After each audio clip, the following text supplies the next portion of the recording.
Magandang araw mga bata! Kamusta? Naway ang bawat isa sa inyo ay nasa mabuting kalagayan. Ako nga pala si Binibining Jovelio Artizano, ang inyong gabay at guro sa asignaturang Filipino.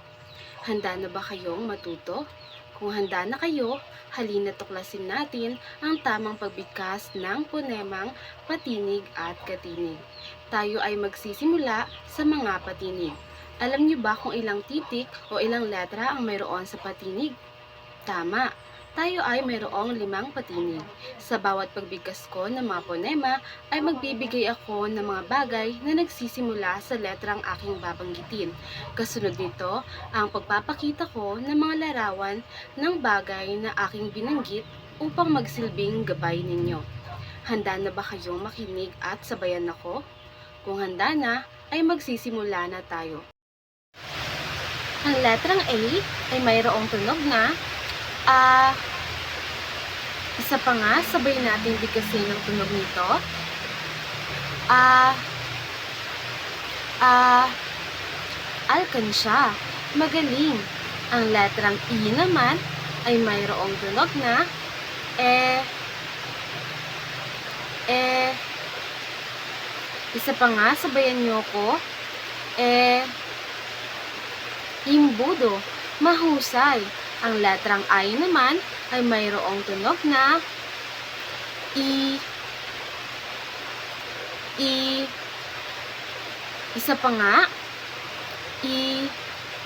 Mahusay. Ang letrang O naman ay may tunog na O.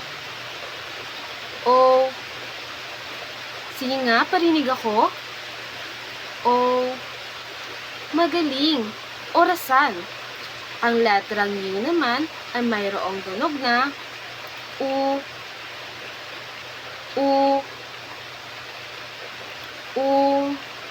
Sabay nga natin bigkasin ito. Unan. Talagang napakahusay ng aking mga estudyante.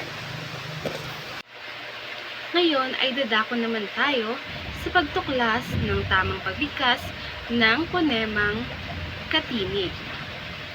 Ang katinig ay binubuo ng 15 letra. Halina at simulan na natin ang pagtuklas nito. Sabayan ninyo ako. Ang letrang B ay mayroong tunog na B. Ang bagay na nagsisimula sa letrang ito ay bola. Isa pa nga, bola. Mahusay. Ngayon ay dadako naman tayo sa letrang K na mayroong tunog na K. Ang bagay na nagsisimula sa letrang ito ay kutsara. Napakagaling. Ang ikatlong letrang patinig naman ay ang letrang D na may tunog na D. Ang bagay na nagsisimula sa letrang ito ay damit. Ang ikaapat ay ang letrang G na mayroong tunog na G. Sabayan nyo nga ako. G. Ang bagay na nagsisimula sa letrang ito ay gunting. Isa pa nga, gunting.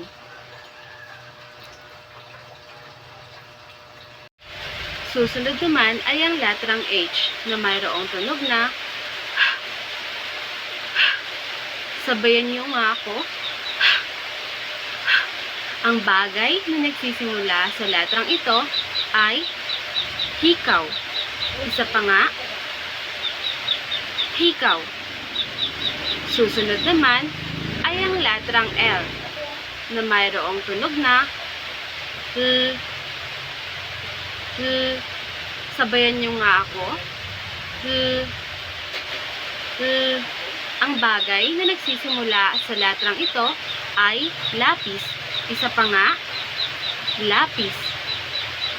Susunod naman ay ang letrang M na mayroong tunog na sabayan nyo nga ako. Ang bagay na nagsisimula sa letrang ito ay medyas. Isa pa nga, medyas. Susunod naman ay ang letrang N na mayroong tunog na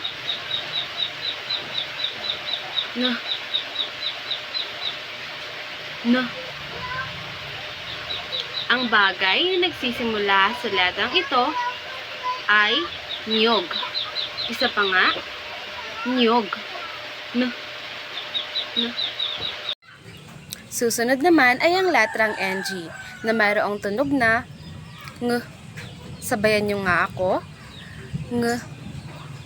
Ang bagay na nagsisimula sa letrang ito ay ngiti. Isa pa nga, ngiti. Susunod naman ay ang letrang P na mayroong tunog na P. Sabayan nyo nga ako. P. Ang bagay na nagsisimula sa letrang ito ay plato.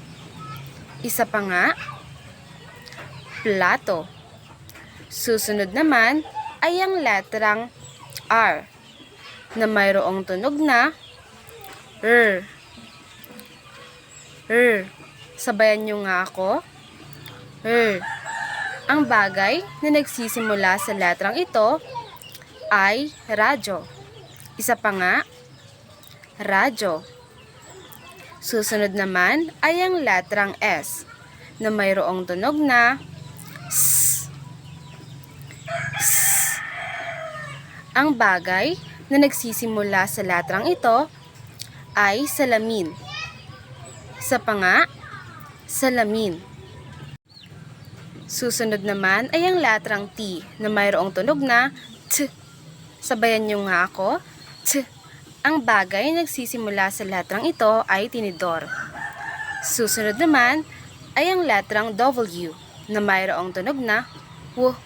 Sabayan nyo nga ako. W. Ang bagay na nagsisimula sa letrang ito ay walis.